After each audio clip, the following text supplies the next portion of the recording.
Welcome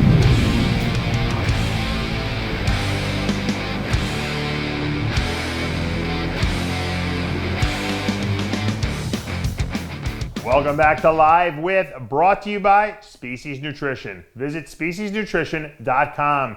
I'm Dave Palumbo, and today's guest is the most muscular man in the White House. The man I'm talking about, Andre Rush.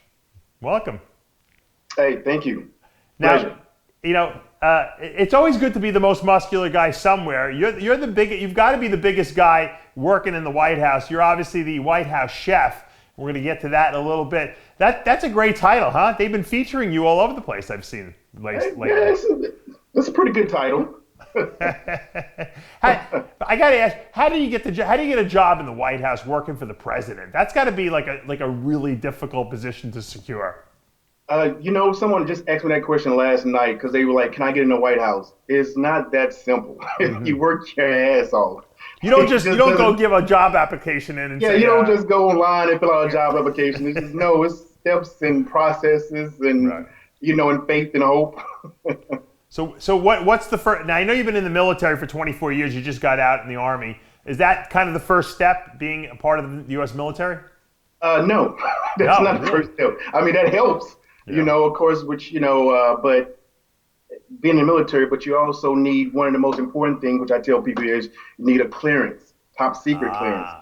So you have top secret clearance, huh? I do. How does one get that? What do you have to do to secure that? Oh, wow. If they go back 10 years or more, they will check everything from everybody you've ever known in your life. Oh, wow. And one little thing wrong, you're out. So that's pretty hard also. And I had mine for the last 24 years. I doubt there's a single guy in the bodybuilding industry that could probably get that clearance aside from you. It's a lot of testing. We have a lot of skeletons in our closet in the bodybuilding industry, a lot too much controversy. Too much.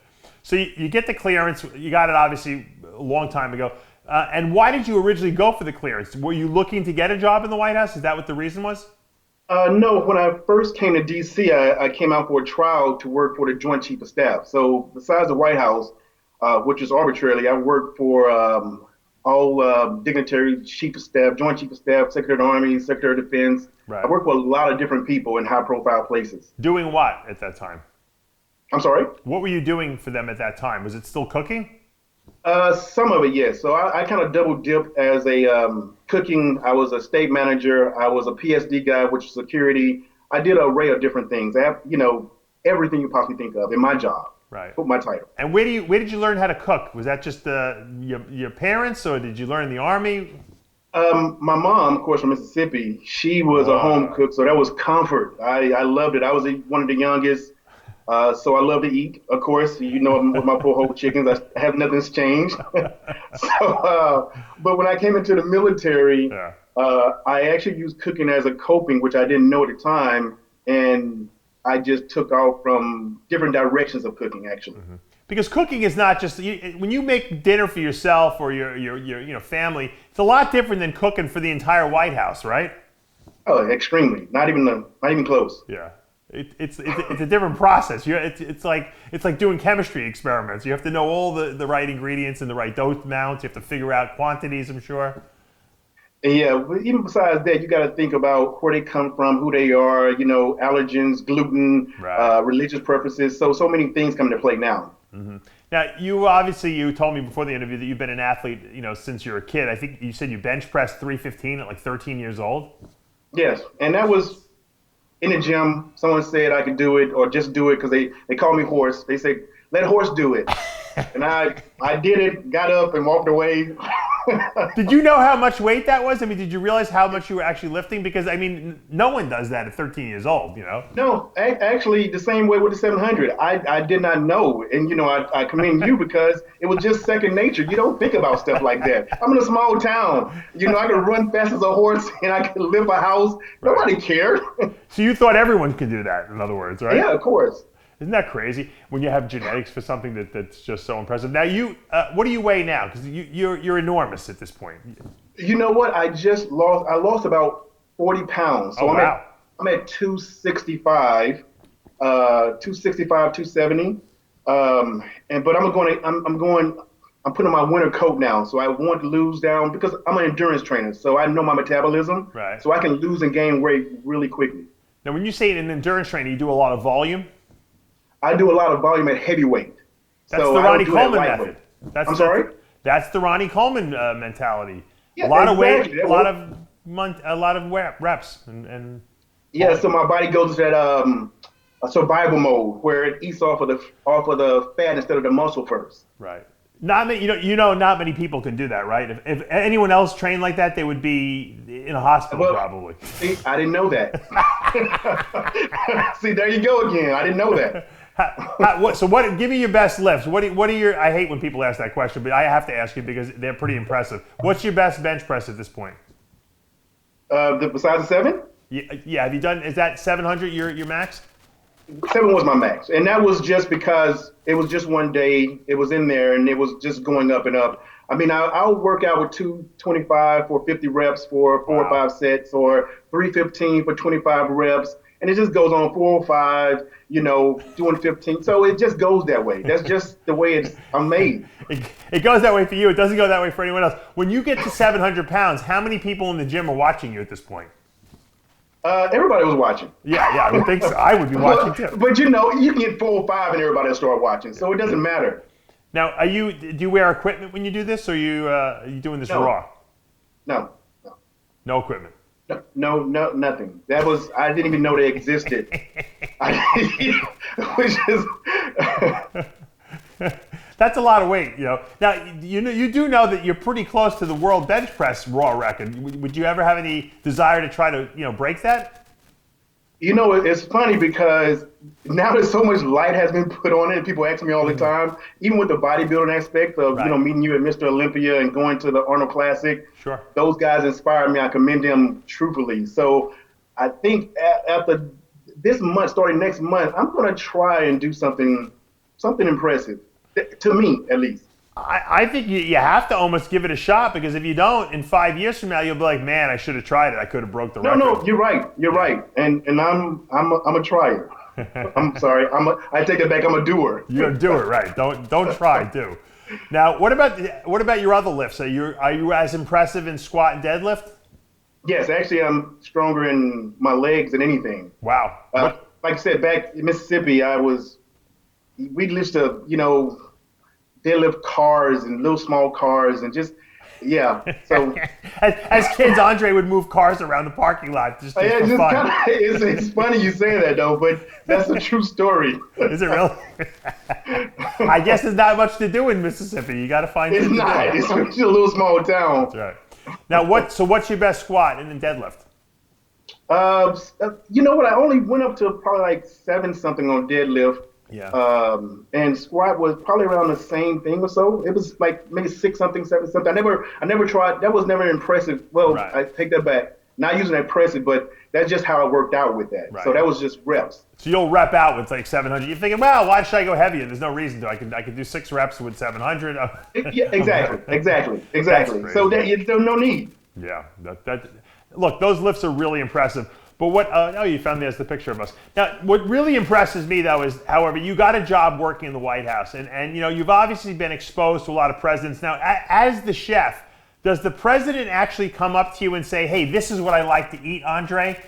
Or how does that work? Or do you have to deal with intermediaries, I mean, not even only the president, but every principal has their dietary preferences or what they like. And, of course, we're there to guide them. I mean, I'm a nutritionist. I love kinesiology. I love the breakdown of the body. I know how it works, Right. Of course. So kind of guide them in different directions on what they should or shouldn't eat. But at the same time, people got to understand that because of political aspects and who they're, entertaining or socializing with, they eat different things from different places. Right. So it gets hard sometimes. So, like, which president was the first one you worked for? Well, Clinton was the first one I worked for. Okay. Now, The first one I met President Bush later on, and then, of course, with the Obamas and so forth. Right. Now, President Clinton, while he was president, was known for being a little overweight. Okay. So, what were you feeding this guy on a regular basis? I have no idea. Whatever he wasn't eating, I was eating. Oh, you. Was he? So he would eat anything you made, pretty much, huh? No. Actually, his wife kept him pretty in line as far as healthy cooking. I mean, he ran all the time, of course, with George Bush ran all the time, and the rest. So they followed suit. Why do you think a lot of these presidents have to exercise and why they have weight issues? Because you think it's a lot of stress for the job and they're overeating because of that? Oh yeah, it's stress most definitely. I mean, you're traveling. I mean, me working 19 hours a day, and I mean that's stressful on me. So imagine how it is running a country. Right. And meeting 1,000 different people every other day. So you feed everyone in the White House, not just the president. No, not everyone. Okay. I'm a special guy, so I just go directly for the president and his party. Oh, really? Okay, wow, that's cool. So what was like the favorite Clinton meal when he was in power?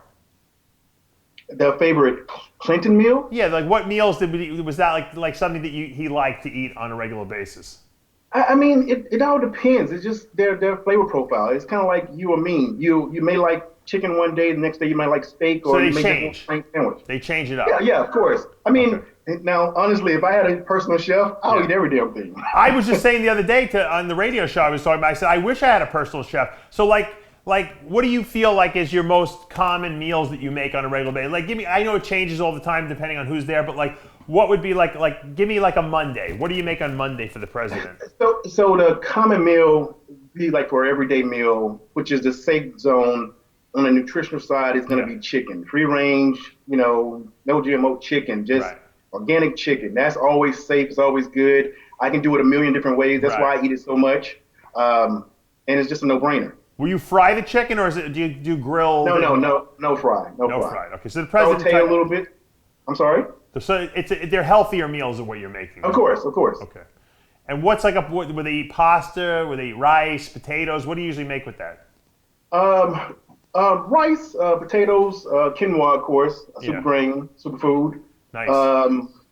Amaranth. So, like I say, you gotta like mix it up a little bit, and you also have to do that healthy part of it and make it seem like you're cheating a little. I got you. So I noticed that the presentation of the meal is very important. I'm looking at the pictures from your Instagram.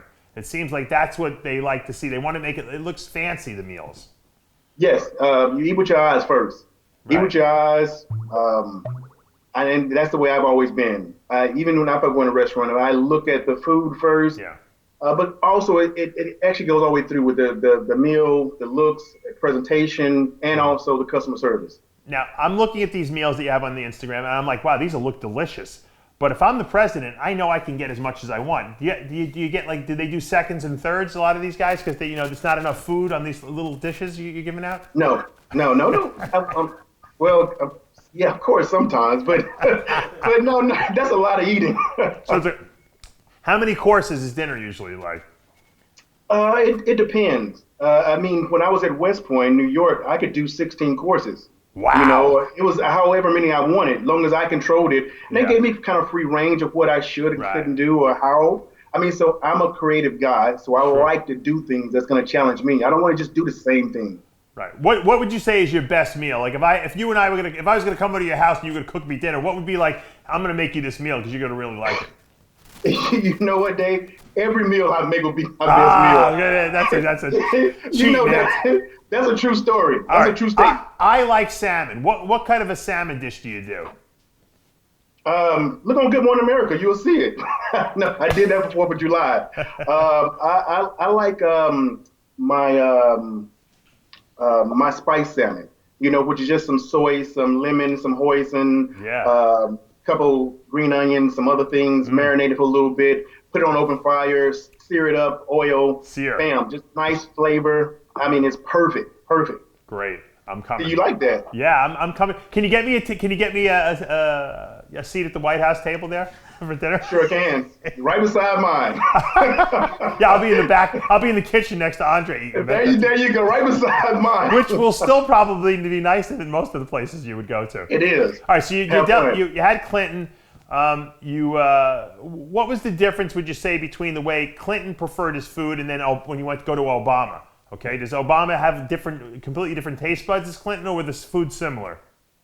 No. Everyone has a different palate profile. I mean, it could be literally night and day, and also about preferences. But also, the spouse can kind of control which way to eat or not eat. Right. So it all depends. And then when you come into a place where you have everything that's kind of at your discrepancy, you can kind of pick and choose what you want.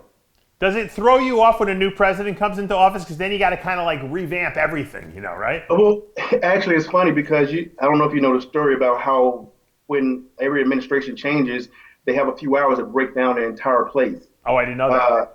And literally in one day, actually, I'm sorry, 8 hours, the whole entire place is stripped of any old administration. Wow. 100%. Didn't know that. And everything changes right then and there. Right. Do they even take the clothes off your back and give you new clothes? I burn them. Just start over fresh. That's good. I like it. I like it. Clean slate. Trump. Talk to me about Trump. What is he like? What's his favorite dish? He has an open profile, open palate. He's healthy. He's healthy. He's coming. He's a guy who's coming in there who's probably eating in the finest restaurants in the world because he's very wealthy. Obviously, is that intimidating for you because you got to keep up with these guys that probably are the greatest chefs in the world? Well, the funny part about it is I'm one of the greatest chefs in the world. I love it. Second off is, no, I'm just joking. I'm extremely humble. Don't trust me. I'll eat off the ground. You got to believe in your talents, Andre. It's fine. Don't worry. You're at the White House. You made it. We don't have to validate you. No, but you'll be surprised. I found that some people that you think have the most refined palate are actually the simplest.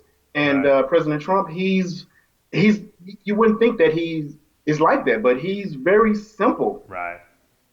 Now, obviously, I mean, you're an enormous man. Okay, you're one of the bigger bodybuilders that you would see walking on the street.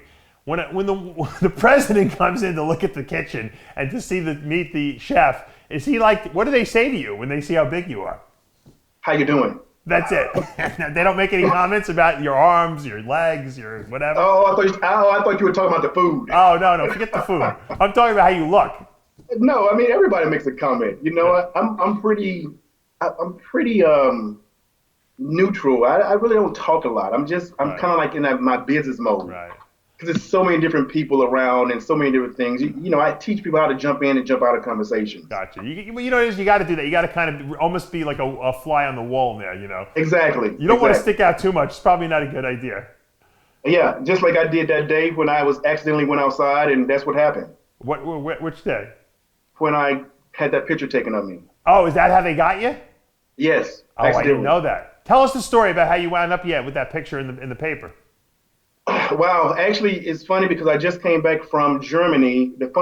Not the funny story was that I had left France and the same place that Anthony Bourdain was before he committed suicide. I was there, and I had just left there. I came back here to DC, and they had called me to come. I wasn't supposed to. I changed my mind, said I would. Long story short was I didn't have any chef jackets. The chef jacket I wore was the only one I had that had my name on it, that I never do because of that. And we were doing an iftar Ramadan. The guys were going outside. I went out with them. A lot of reporters. I walked away, and Kate Bennett talked to me. She walked as the president came in. She turned around and took a picture.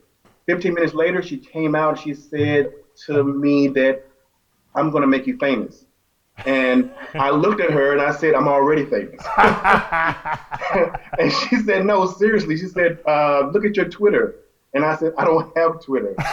And the other guys looked at it, and in 15 minutes, it was already at hundreds of thousands. Wow. And by the time I got into the White House, it was very uncomfortable. So now, why'd she do that? Just because she thought it was an interesting story because of the way you look? She thought I was interesting. She did. She thought I was interesting. And so I am an interesting guy, actually. Yeah, I wouldn't be interviewing you if you weren't. Now, do you travel with the president, or do you just only work from the White House? No, we have different things. People don't understand that in the White House you have Eisenhower, which is the Navy that has control of that, which is another cooking section. They're the ones that feed that White House. Oh, okay. So yeah, that's a different entity. Usually 10 times out of 10, those guys would actually travel with the president or POTUS when he's going. I mean, I wouldn't want to travel actually. Yeah. Not at all. Well, you're not 20 years old anymore. You want to be situated, right? I mean, you have a family. Exactly. Yeah. Now, given the fact that when were you actually offered the job? Do you remember the day that they actually said, "Hey, we're going to bring you into the White House. You're going to feed the president. You're going to cook for the president." That was in 97, 98, 97, 98. And like I said, I can't just walk into the White House. Yeah. You had to know someone. So I knew someone that I worked my butt off for maybe like a year. And he got me into the door. I knocked, and it was a trial and error, and it's either a yes or a no or maybe a so forth. Right. And since that time, I've seen many people have not come back to that door. Now, did you get the job and keep the job because they were happy with your work performance and the quality of the food you produced? Is that what got you in, or is it one of these jobs where once you're in, you kind of like you never leave? No, that's not true. They'll get rid of you. You could be. The funny thing about it is, you could be the best chef in the world if you don't have the attitude and the right spirit and think you just all this and all that. Even with myself, it's not going to last. It's not going to happen. Gotcha. I hate arrogance. I hate people who just think they're so much. Some chefs piss me off, and I let them know it. And I'm a big guy to let them know it. Yeah, and that's my next question. Obviously, there's a lot of famous chefs now with the Food Network, and that's the big thing now. Going around the world and eating. Anthony Bourdain was one of the big names in that sense. Do you know these guys? Do they know you? Are they friends of yours? Or is it? Are you kind of out of that loop? No, I know a lot of them. I know a lot of them, and I support a lot of them. I support any chef or anybody that's doing what they're doing, unless they go astray. Yeah. But yeah, no, I do know. Who are some of the guys that you think are like some of the best chefs in the world, like that you look up to and say, hey, you know what, that I wish I was good as that guy, I never say I wish I was good at anybody. I'm sorry, I don't do that. I don't care. The funny thing about me is, when I first started chefing, I could be up against a master chef, and I was in like the first month, and I didn't know shit, and I would compete with them, and they did not know that I was not going to win. I would let them think that. Oh, really? Like, where the hell is this guy coming from? But I commend each and every chef that's out there. I mean, they're made it regardless if it's their chef skills or if it's their personality or what they're giving back. So I want to be one of those guys that's going to give back and make an impact, not only in the chefing world, but in the physical fitness and nutritional world also as well. Well, you have that ability because you have a pulpit. You're in the White House. But are there any guys out there that you're like, man, I really love what he's doing. He's like, this guy is like top notch to me. The reason I'm asking you is because you have a different perspective than I have. If I watch a food show on TV, I don't know what I'm really watching. I just am entertained. I want to know, like, from a professional standpoint, who you think are some of the finest chefs out there, talent-wise, Well, you know what? Not even talent-wise, because they each have their own platform of where they went to school with or how they learn. I mean, I was self-taught in the beginning, but a lot of chefs are doing stuff for the military organizations. One of the chefs, like Robert Irvine, he is doing a lot of stuff with the military. I do a lot of stuff with the military, of course. One of the other guys here in D.C., his name is, it's leaving me, but he does this thing with the rescue response, like he went to Puerto Rico and was doing things. He's a great chef also, but when they take it and go to that level of service, then that's when you catch my attention, and that's when I commend you. So you like the people who take their position of power and utilize it for the good of the society, not just selfishly to make money for themselves. Exact. So you have to understand, I've been doing politics for the last 25 years, and I've seen it a lot. So that's why when you see me talking about all this stuff, I don't talk about how many lives I've saved or 9/11 and getting blown up. I talk about people and giving back and so forth. Right. Were you involved in 9/11? I was. Oh, from the Pengaton. I was in the Pengaton when the plane. You were what? Tell us again. I was in the Pengaton. Oh wow! You were in the building when the plane hit. Yeah, in the Pengaton. Wow. So obviously the people who are saying the plane never hit there are full of crap because you were in the building when the plane hit. Well, you hear all these conspiracy theories. They're like, no, a plane never hit the building. It was made up. You were in the building, so you could confirm that the plane hit the building. I was more than in the building. I know a lot more. Really? Wow. Was it pandemonium there? It was. It still is, actually. So, Really? nothing's changed. Why do you say it still is?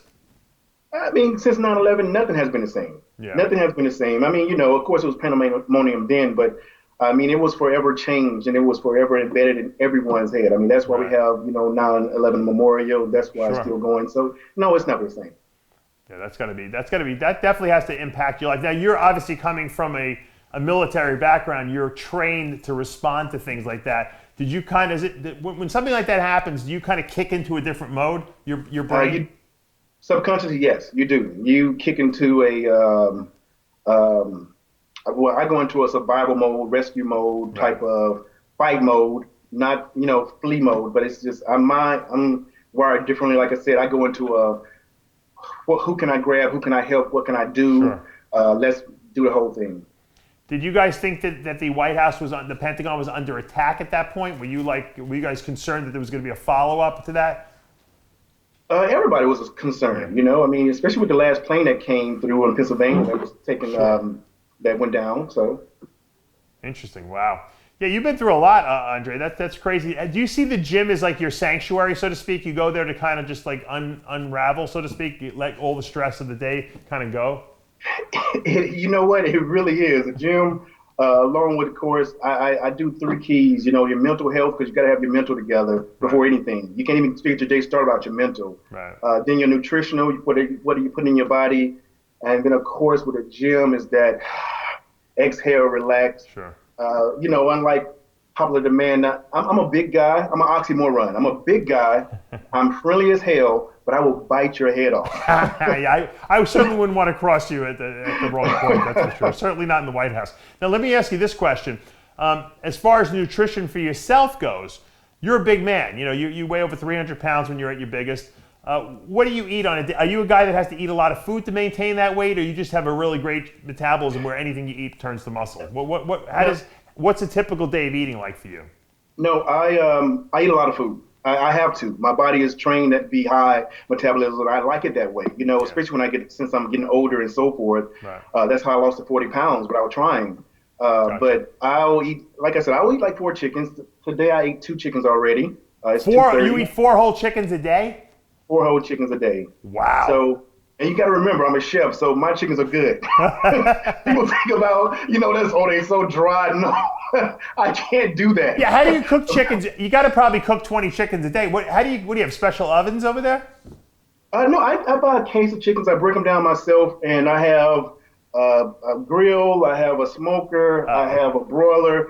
I just do all different flavor profiles. Do you get the best chickens because the White House orders the best chickens? Are you allowed to kind of piggyback your order on top of the White House's order? No, I get my own chicken. So now, do you get the birds alive, or you because you said you defeather them and you do all that other stuff to them? Would I do them alive? I would do them alive the humane way, but no, I get them. I get them already. All right, you get them fresh killed. Yes, fresh. What if for bodybuilders watching out there? What do you find is the best quality of chicken that you can buy out there at the supermarket or I don't know where you get your food from, but what do you find, like, if people are sourcing chicken? What's the best out there? I mean, of course, you got free range chickens. You have your grades of chicken and things like that. And I'm not gonna lie to you, a lot of chickens, a lot of meat. Basically, if you've seen some of the things where they've been injected and make them, even chicken, especially with breast, they'll, I mean, it's terrible. I've seen some places where I've actually went to buy some products at some famous stores and cut into a breast, and I see a filling inside of it. Wow, really? Yeah, it's disturbing, and that's why I do my own thing. But you want to inspect the store, you want to look at the grade. It's Google, research it. Find out where it's coming from, how it's coming, and vet them and see if they're really legit. Do you buy from a regular supermarket, or do you have a butcher you go to? What do you get from? Did we lose him? I think we paused.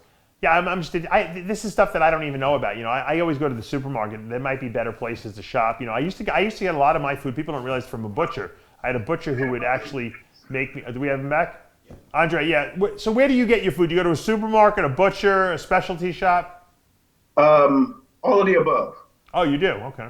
All of the above. Even here in D.C., Virginia, I can go to a farm I'll go to a specialty shop and have the guys do the chickens for me. Of course, they're a lot more. Yeah, of course. But it is worth it for what you put in your body. Yeah, no, that's great. Especially if you're eating 4 chickens a day. I guess you gotta find a good source of chicken, right? Exactly. Now, when you say you eat the whole chicken, do you eat the wings, the breast, the legs, everything? That's the chicken. So what do? You sit in front of the TV and just eat a whole chicken? I mean, how do you do that? No, you know what? I have a little cooler that I'll have, or a little snack pack, and I break them down and I just bite it off like it's a snack. Okay. Like literally, I don't think about it, because if you eat a whole chicken, you think about it, you can be there for an hour. I don't have an hour to eat a chicken. So are you more of a lower carb dieter type of eater, more high protein?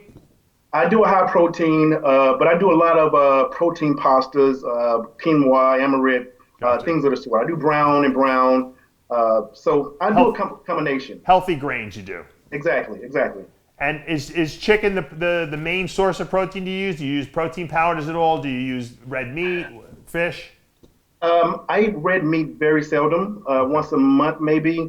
I also do salmons. I'll get a whole salmon and I'll fabricate it myself, break it down, because I can get a big salmon. You do wild caught? You do wild caught?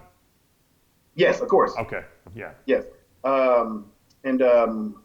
Protein powders, I make my own protein powders. You do? I make my own protein, so I do a lot of that. Cool. Now, what do you think about the whole farm-raised fish thing in the U.S.? I'm completely against it. I think it's worse than eating farm-raised, red meat. I think that the conditions that they grow these fish in are disgusting, and I think it really affects your health. You said it right on key, on point was, like I said earlier, Google knowledge is power. I use tilapia, and they're like, oh, it's farm-raised, and the funny part about it is, you get this tilapia that's from China, or you get it here in the U.S., and they put it on top of which tilapia is a bottom feeder. So they're like, oh, what's a bottom feeder? Think about everything going to the bottom that comes out of their butt. They eat the crap. Yeah, they eat the crap, yeah. They eat the crap, I mean, come on, you want to eat crap? Yeah, exactly. It's like... In that same light, what do you think about shellfish? Because a lot of people say, well, lobsters and shrimp feed off the bottom too, that they're not as good. And I'm sure you probably serve a lot of lobster at the White House, right? Oh, I eat the hell out of lobster. Yeah. You think you're okay with the shellfish, though? Lobster's not my favorite shellfish. I mean, I like prawns. I like crab, king crabs. Right. I like them in Alaska, and pull them right out. Sure. So. Yeah. We have a similar habit. Maybe I'll move in with you, and you can just cook for both of us, because I like your techniques. What do you go. I can do that. What are you taking for fat sources? What do you think are the best fat sources out there that you like to use? I'm sorry? Fat sources for fat in your diet. What do you like? Do you use like olive oil, macadamia oil, nuts, avocados, stuff like that? I use olive oil, of course. I use a lot of olive oil. I use nuts, platos. So I get my nice healthy fats in, and of course I do my pills also as far as fish oils and things. Sure. Krill oil and things like that. Yeah. So you got it all going on. All right. Well, Andre, I want to see you break that bench press record. I think you got it in you, and it would be a great story, man. The strongest man in the White House, the best bench press in the world. Well, look out. I think I'm going to go ahead and try that, thanks to you. What now, are you going to be, now that you seem to be getting a lot of popularity, you think you're going to be making more appearances like you did at the Olympia? Will you be at the Arnold Classic, anything like that? Yes, I will be at the Classic already at Arnold. Doing a lot of more support now that I'm getting a lot of variety. I have a book that's coming out that's going to tell a lot of things, even about 9/11. It's a cookbook, but it's a biography cookbook. Gotcha. So it's going to go through my whole entire career and talk about a couple things. Now, Andre, do you have to run all this stuff by the White House when you release books like this, or you do anything like that? Do they want to know what you're talking about and make sure that there's nothing security wise that you shouldn't be saying? Of course, everybody wants to know everything, but everybody wants to know everything. What can I say, Dave? No, but I'm just saying, does the White House have to give you clearance to write about certain things that go on? I mean, of course, you have to get clearance on certain things if you sign certain papers, but if you did not or whatever, but at this point in time, I think I'm just going to write my book. Right. So you're going to write an autobiography. It's going to be, I assume it's going to be There's going to be some information in there that probably people don't know about, right? It's something you of got to course. always have blockbuster stuff in this type of. I'm tasteful. By the way, like I said, I don't talk about a lot of things. I kind of keep things, on that narrow path of what I am. Right. But I'll say some things that a lot of people have been thinking. For instance, like in 9/11, I'll tell you some secrets about some things that happened and what did not happen, or other things, But a lot of it will be about, my soldiers that committed suicide, or the ghosts at West Point, or happy moments. So it'll be kind of fun and whimsical, but it'll be also with racism and this. I mean, it'll be a realistic book. It'll be the things that people say, don't talk about that. Right. Don't tell me what not to talk about. Yeah. Did you experience racism growing up in this country? I'm from Mississippi, of course. I mean, the funny thing about it is that I'm from Mississippi, and I experienced it very young, even in the military. When I came to the military, it was hit on it hard. That was back then. And that's the truth of the matter. But it is what it is. My mom raised me right. She used to love everyone, and that's what I do now. Right. Do you see racism still being a problem in this country today, or has it gotten better?